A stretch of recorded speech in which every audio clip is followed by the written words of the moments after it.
C'était juste une question simple.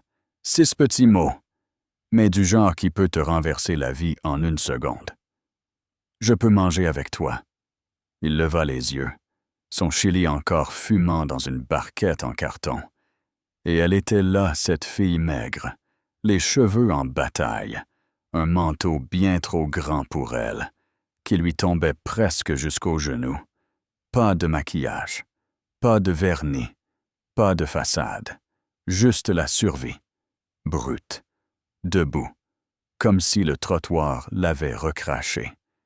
Et dans son regard, un défi silencieux ose lui dire non. Il était 15h17 un jeudi après-midi à Hartford, et l'air sentait le béton mouillé et l'huile de moteur. Rien dans cette scène ne criait « moment décisif ». Mais parfois, l'univers ne fait pas de bruit. Il chuchote. L'homme s'appelait Nolan Graves. 46 ans. Il avait l'air d'un mec qui bosse dans un garage ou qui répare des distributeurs automatiques. En vérité, il avait bâti un petit empire dans la cybersécurité des lignes de code que personne ne remarque, sauf quand tout tombe en panne. Ce jour-là, dans son hoodie gris et un vieux jean, il ressemblait à n'importe quel type essayant juste de manger tranquille à un food truck. Il n'a pas répondu tout de suite. Pas par impolitesse, juste parce qu'il n'arrivait pas à comprendre pourquoi elle. Cette gamine était venue le voir, lui. Elle se tenait là, comme si elle s'était déjà préparée à se faire rejeter. Les doigts serrés dans sa manche, les pieds prêts à repartir. Il se poussa un peu et tapa sur le banc à côté. « Ouais, bien sûr », murmura-t-il, en désignant l'espace vide. Elle s'est assise lentement, raide, comme un chat errant qu'on a déjà trop souvent frappé, mais qui garde un brin d'espoir, de son sac à dos déchiré. Elle sortit d'une barre de céréales déjà entamée. Pas besoin de l'ouvrir. Elle mordit dedans là où c'était déchiré, comme si c'était sa routine. « Ah, tu veux manger un vrai truc? » demanda Nolan. Elle se figea les yeux plissés, méfiante, comme si la question était un piège. « C'est pas bizarre. »« Hein » ajouta-t-il vite, main levée. « Mais, bon, en novembre, une barre de céréales. C'est pas vraiment un repas. » Elle haussa les épaules. « Pas faim. » Mensonge. Évident. Mais il n'insista pas. Il reprit une bouchée de chili et la regarda du coin de l'œil. Elle devait avoir 13, 14 ans, maximum. Une chaussure était rafistolée au scotch. L'autre tenait par miracle. « Tu t'appelles comment? » demanda-t-il après un moment. « Elisa. »« Joli prénom, dit-il. Elle souffla. « Pas tant que ça. » Il sourit. « Toujours mieux que Nolan. On dirait un vieux prof de maths avec une toux bizarre. » Et là, elle sourit. Juste un peu. Pas dedans. Mais c'était déjà beaucoup. Ils restèrent silencieux un moment. Un bus passa. De l'autre côté de la rue, un homme en pyjama criait sur une boîte aux lettres. Rien d'inhabituel. « Tu manges ici souvent? » demanda-t-elle. « Parfois, » répondit Nolan. « Ça m'aide à me rappeler à quoi ressemble la normalité. » Elle ne demanda pas ce que ça voulait dire, mais ses épaules se détendirent, légèrement. Nolan remarqua ses yeux qui scrutaient la rue, les passants, les recoins. Ce n'était pas de la faim, c'était de la peur, la vraie. « Tu attends quelqu'un? » demanda-t-il. L'air détaché. Elle secoua la tête bien trop vite. « Tu fuis quelqu'un. » Elle se figea. « Tu poses beaucoup de questions pour un mec qui mange tout seul. » lâcha-t-elle. Nolan rit doucement. C'est vrai, mais la plupart des gamins de ton âge ne sont pas seuls comme ça. Pas ici. Pas de réponse. Juste un léger mouvement, comme si elle voulait partir mais ne savait pas où aller. Après un moment, elle murmura « Les gens posent pas de questions. Ils regardent. C'est tout. » Il hocha la tête. « J'étais comme eux, tu... » Je voyais quelqu'un galérer, et je me disais « Quelqu'un d'autre va l'aider. » Puis je rentrais chez moi, et j'oubliais leur visage avant même que la porte de l'ascenseur se ferme. Elle n'a pas répondu, mais elle écoutait. « Tu as de la famille ici. » Elle hésita. « Pas vraiment. » « Ça veut dire quoi? Qu'on se parle pas et qu'ils s'en fichent. C'est dur. Je voulais pas parler. Je voulais juste m'asseoir. C'est bon. Mais si jamais tu veux parler, je suis là. » Elle le regarda de côté. « Pourquoi tu gagnes quoi à m'écouter? Peut-être rien.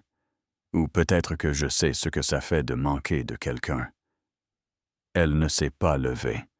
Elle ne s'est pas détendue non plus. Mais c'était un début. Il sortit un sac en papier brun de sa poche. « J'ai un sandwich chaud, œufs et bacon. Tu le veux? » Eliza le regarda comme si c'était trop beau pour être vrai. Finalement, elle le prit, les mains tremblantes.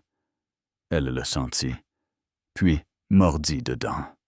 Elle ferma les yeux. « De la vraie nourriture, » murmura-t-elle. « C'est meilleur. » Elle hocha la tête, mâchant lentement, comme si elle avait peur qu'on le lui reprenne.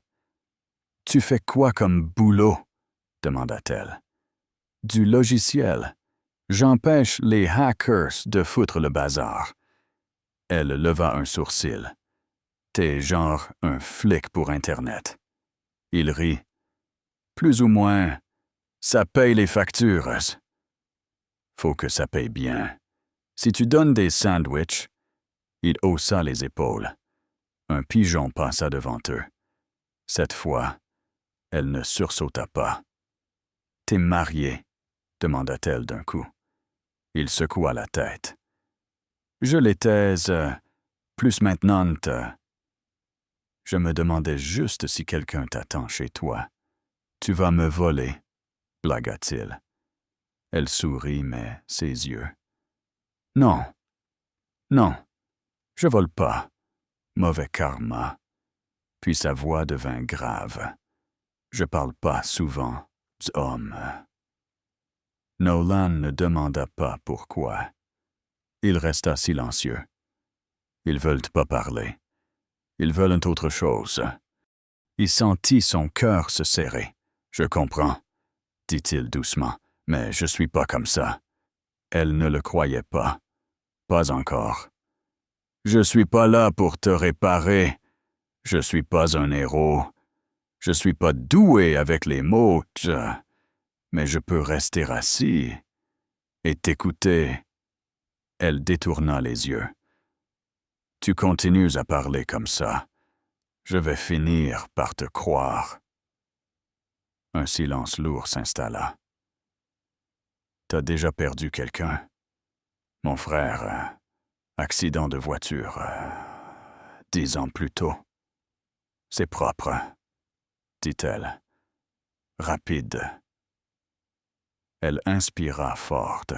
« Ma mère, elle est juste partie. J'avais 11 ans, réveillé un matin. Plus là, sa brosse à dents était encore humide. Mais ses chaussures avaient disparu. Bordel. Le système m'a prise après ça, mais je suis pas resté. Pourquoi? Elle ne répondit pas. Ses yeux suffisaient. Il disait que je mentais, que je cherchais de l'attention. Il serra la mâchoire. Il serra la... Et l'homme que je fuis, il m'a dit que si je parlais encore, je me réveillerais dans un fossé. Silence total. C'est là qu'ils ont entendu les pas, lents, sur du gravier. Elle se leva d'un coup, paniquée. « Dis rien », souffla-t-elle. Nolan leva les mains. Un homme apparut, grand, en colère. « Cette fille est pas à toi », grogna-t-il. « Elle a rien volé », répondit Nolan. « Calme. Tu sais pas qui elle est. » Eliza s'avança. « Parle pas pour moi. » Nolan se retourna, surpris. Cette voix, c'était du feu. « J'ai pas besoin que tu te battes pour moi, » dit-elle. « Je me batte pas. Je suis là. » L'homme fit un pas en avant. « Et tu vas faire quoi? » Nolan sortit son téléphone. « 3 caméras. T'as ton visage, ta voix, l'heure. » Le mec hésita. « Tu crois que les gens s'en foutent pas d'une fille comme elle? » « Non. Mais moi, je m'en fous pas. » Et c'est tout. L'homme partit. Eliza resta là. « T'as une voiture? » « Ouais. 2 rues plus loin. Tu vas appeler les services. Seulement si tu veux. T'es sérieux? À 100%. Cette nuit-là, elle dormit l'œil ouvert. Nolan aussi. Il fixait la photo de son frère sur le frigo. Au petit matin, elle murmura « Ils vont me renvoyer. » Peut-être. Ou peut-être qu'ils vont enfin l'écouter. Il l'emmena à un centre pour jeunes. Pas un foyer. Un lieu créé par des survivants. Des vrais. Avant d'entrer, elle demanda « Cet homme, arrêté ce matin, mandats en attente. » Elle sourit. Une vraie. Des semaines plus tard, Nolan partagea l'histoire. Il n'attendait rien, juste vider son cœur. Mais ça a explosé. Des centaines de milliers de vues. Des gens ont écrit, proposé leur aide. Alors il a rejoint le centre, pas pour déduction fiscale, pour Eliza, et pour tous les autres. Et parfois, il repense à ce moment le banc, le froid, le Chili, et ces 6 mots. Je peux manger avec toi. Tout a changé. Et vous? Vous vous seriez poussé ou vous seriez parti? Dites-le dans les commentaires. Parlons de ce que ça veut vraiment dire. Aider quelqu'un,